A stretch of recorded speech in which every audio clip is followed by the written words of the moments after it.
Radhe Radhe everyone. आज की video में मैं आपको देव बनाने की बहुत ही सरल पूजा विधि बताऊंगी।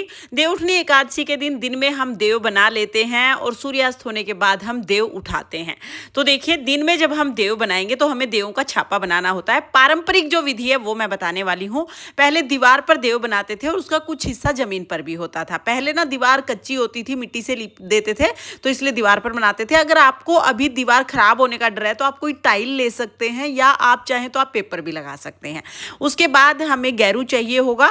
गैरू आपको मार्केट में बहुत आसानी से मिल जाएगा। तो गैरू को हम देखिए इस तरह से थोड़े से पानी में घोल लेंगे और उसके बाद इससे हम देव बनाएंगे।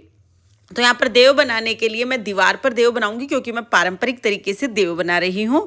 तो यहाँ पर हमने गैरू का घोल बना लिया है। अब हम देव बनाएंगे। दीवार को आप पहले थोड़ा साफ कर लीजिएगा। आप चाहें तो खड़िया से भी बना सकते हैं, लेकिन खड़िया का डिजाइन दिखाई नहीं देगा, इसलिए मैं सिर्फ गैरू से बनाऊंगी। गैरू से बनाना जरूरी है, आप चाहे तो खड़िया से भी बना सकते हैं। आप देखिए, देव बनाने के लिए पहले हम देवों का घर बनाएंगे।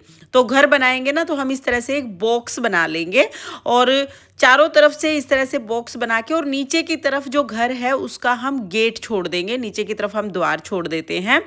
तो इस तरह से देखिए, हमने एक बॉक्स बना लिया है और नीचे की तरफ मैंने थोड़ी जगह छोड़ दी है। इसमें हम इस तरह से रास्ता सा निकाल देंगे। ऊपर वी आकार में हम इसका मुख बना देंगे। तो यहाँ पर हमने वी आकार बना दिया है। उसके बाद सारी लाइनों को हम डबल कर लेंगे, क्योंकि हमें इसमें सुंदर सा डिजाइन भी डालना है। तो देवों को घर को देखो, इस तरह से जो भी मैंने लाइनें लगाई हैं उनको सबको मैं डबल कर लूंगी। इसके बाद जब ये डबल हो जाएगा, इसके बाद हमें इसमें सुंदर सा डिजाइन डालना है। आप किसी भी डिजाइन से आप इसको सजा सकते हैं। मैंने बाहर की तरफ छोटी छोटी लाइन लगाई है, अंदर जिगजैग पैटर्न बनाया है और इसके अंदर डॉट लगा दी है। आप चाहें तो लहरिया भी बना सकते हैं, जिगजैग बना सकते हैं, जैसे आपका मन करे वैसे इसको सजा सकते हैं। उसके बाद देखिए, ऊपर आंख और मुंह बना दिया मैंने और साइडों में इसके हाथ बना दिए हैं। इस तरह से हमारा देवों का घर बन जाएगा। अब देखिए, देवों का घर तो हमने बना दिया है। अब इसके अंदर हमें देव बनाने हैं। तो देव बनाने के लिए श्री हरि विष्णु भगवान का स्वरूप हम बनाएंगे। तो इस तरह से क्रॉस का निशान लगा देंगे। नीचे पैर बना दिए हैं, ऊपर की तरफ से क्लोज करके, और फिर हम मुंह बना देंगे। फिर हम हाथ बीच में बना देंगे। इस तरह से भगवान विष्णु का स्वरूप बन जाएगा। बहुत ज़्यादा कलाकृति करने की ज़रूरत नहीं है। जैसा आपसे बने आप वैसे बना लीजिएगा। और चारों कोनों में हम स्वास्तिक बना देंगे। आप स्वास्तिक बना सकते हैं, या आप चाहें तो आप ओम भी लिख सकते हैं। इसके बाद हम तुलसी बनाएंगे। भगवान विष्णु को तुलसी अति प्रिय है और देवउठनी एकादशी के दिन तुलसी विवाह का दिन होता है। तो तुलसी आप जरूर बनाइएगा। साथ में ही स्वर्ग में जाने के लिए, बैकुंठ धाम जाने के लिए हम यहाँ पर स्वर्ग की सीढ़ी बना देंगे। इसके बाद हमें यहाँ पर चक्री बनानी है और फिर हम एक कमल बना देंगे, क्योंकि कमल लक्ष्मी माता को अति प्रिय होता है और लक्ष्मी तो हमें चाहिए ही। और इस घर को सजाने के लिए मैंने चारों कोनों पर चक्री बना दी है। सजाना आपकी मर्जी है, आप कैसे भी सजा सकते हैं। इसके बाद देखिए, नीचे की तरफ हमें क्या बनाना है। तो जमीन पे हम सबके पैरों के निशान बनाएंगे। पहले हम गाय के पैरों के निशान बनाएंगे, क्योंकि हमारे हिंदू धर्म में गौ माता को बहुत ज़्यादा पूजनीय माना जाता है। जब भी हम कोई पूजा करते हैं तो किसी ना किसी रूप में गौ माता की पूजा जरूर होती है। तो गौ माता के यहाँ पर हम खुर के निशान यानी पैरों के निशान बना देंगे और साथ में एक बछड़े के निशान भी बनाएंगे। तो मैंने 2 गौ माता और 2 बछड़ों के निशान बना दिए हैं। उसके बाद हमें घर में जितने भी सदस्य हैं सबके पैरों के निशान बनाने हैं। तो देखिए, जितने सदस्य हैं उतने जोड़े पैरों के निशान बना लेंगे। आप 8 अक्षर लिख के उसके ऊपर उंगलियां बना दें तो बिल्कुल पैरों जैसा दिखाई देगा। आपके घर में जितने भी सदस्य हैं, लड़का लड़की जो भी हैं, सबके पैरों के निशान हम बनाएंगे और एक जोड़ी पैरों के निशान एक्स्ट्रा बना देंगे आने वाली पीढ़ी के लिए, ताकि हमारा जो घर संसार है वो बढ़ता रहे और जो हमारी पीढ़ियां हैं वो आगे बढ़ती रहें। तो एक एक्स्ट्रा आप जरूर बनाइएगा। इस तरह से पैरों के निशान बन जाएंगे। उसके बाद हमें चक्री बनानी है। तो कम से कम 7 लाइन की चक्री आप जरूर बनाइएगा। तो यहाँ पर 7 लाइन की हम चक्री बना देंगे। इसके बाद इस चक्री के चारों तरफ हमें देव बनाने हैं। तो ऐसे ही क्रॉस लगा के और फिर बीच में हाथ बना देंगे, ऊपर फेस, आंख, नाक बना देंगे। तो इस तरह से हमने 5 यहाँ पर देव बना दिए, 5 या 7 देव बनाते हैं। फिर ये देवों का घर है ना, इसको चक्री से मिला देते हैं। तो इस तरह से रास्ता बन जाता है। देखिए, इस तरह से हमारे देव बन जाएंगे। देव बिल्कुल कंप्लीट हो गए हैं और ये बहुत पारंपरिक तरीका है। पहले के लोग इसी तरह से देव बनाते थे। आप देवउठनी एकादशी के दिन में किसी भी समय देव बना लीजिएगा और इस तरह से देवों का छापा बनाने के बाद फिर घर के जितने भी आपके दरवाजे हैं ना, उन सब दरवाजों के सामने हमें डोट लगानी होती है। एक वॉशरूम को छोड़ के बाकी जितने भी दरवाजे हैं उनके सबके सामने हमें गैरू से डोट लगानी होती है। तो 5 या 7 डोट आप लगा दीजिएगा। अगर सब दरवाजों के सामने ना लगा पाए तो आप अपने मुख्य द्वार और जो आपका रसोई घर है उसके दरवाजे के सामने तो जरूर लगा दीजिएगा। तो यहाँ पर देखिए हमने सभी दरवाजों के सामने 5-5 या 7-7 डोट लगा देनी है। इतनी देर में हमारा जो छापा है, जो हमने देव बनाए थे, वो भी सूख जाएगा।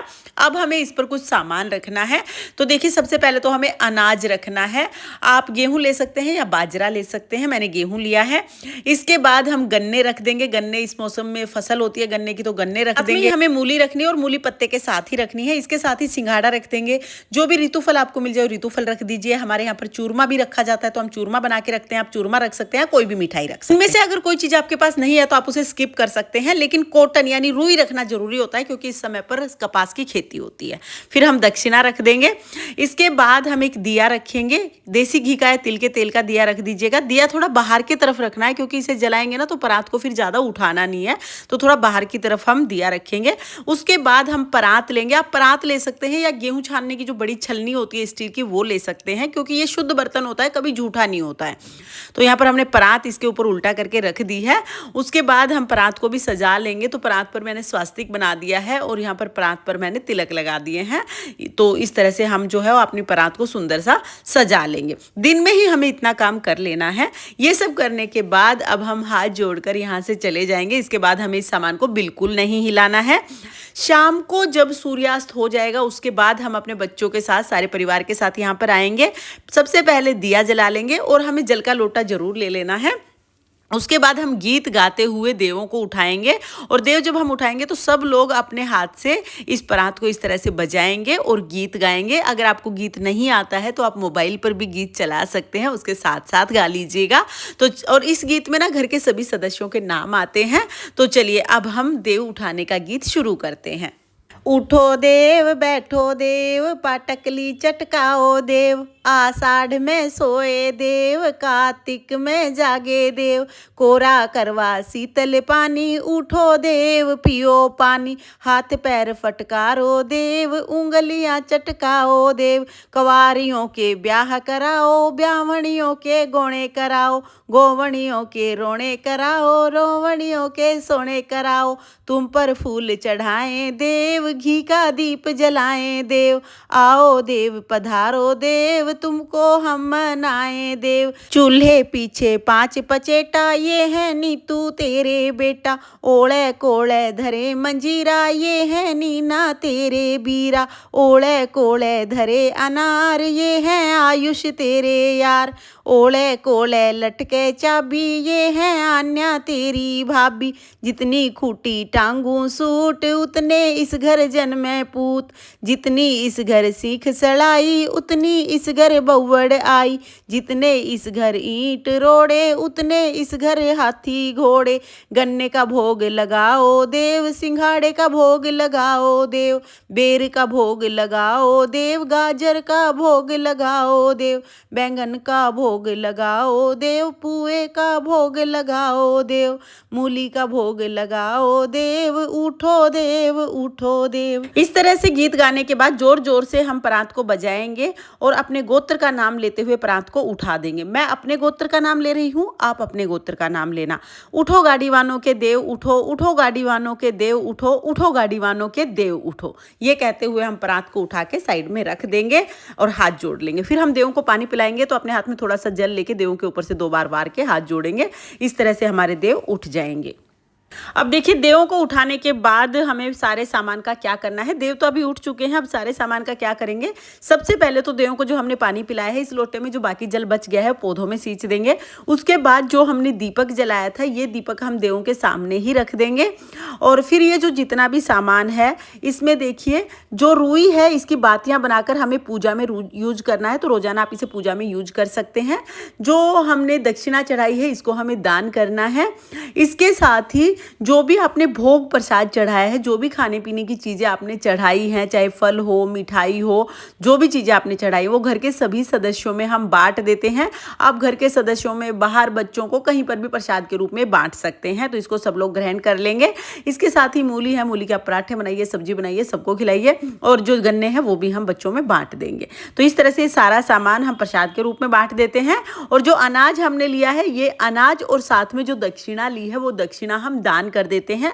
आप चाहें तो घर में किसी कंवारी कन्या को आप ये दे सकते हैं, आप चाहे ये मंदिर में दे सकते हैं, या किसी भी गरीब जरूरतमंद को आप ये दे सकते हैं। तो इसे हमें दान करना है, आप किसी को भी ये दान कर सकते हैं। और जो परात है इसको साफ करके अपना घर में डेली की तरह यूज करेंगे। तो इस तरह से हमारे देव उठ जाएंगे। उसके बाद देखिए, देव हम ऐसे ही रहने देंगे, अभी हमें देव साफ नहीं करने हैं। दिया जितनी देर तक जले उतनी देर तक जलने दीजिएगा। अब हमें जो देवों का ये छापा है इसको अगले दिन साफ करना है, और ये ध्यान रहे कि अगले दिन भी हमें यहाँ पर झाड़ू वगैरह नहीं लगानी है। आप इस पर थोड़े जल के छींटे लगाकर किसी भी कपड़े से इसको साफ कर दीजिएगा। तो इस तरह से हम देव उठाते हैं। आपको ये विधि कैसी लगी जरूर बताना। जय श्री कृष्णा, राधे राधे।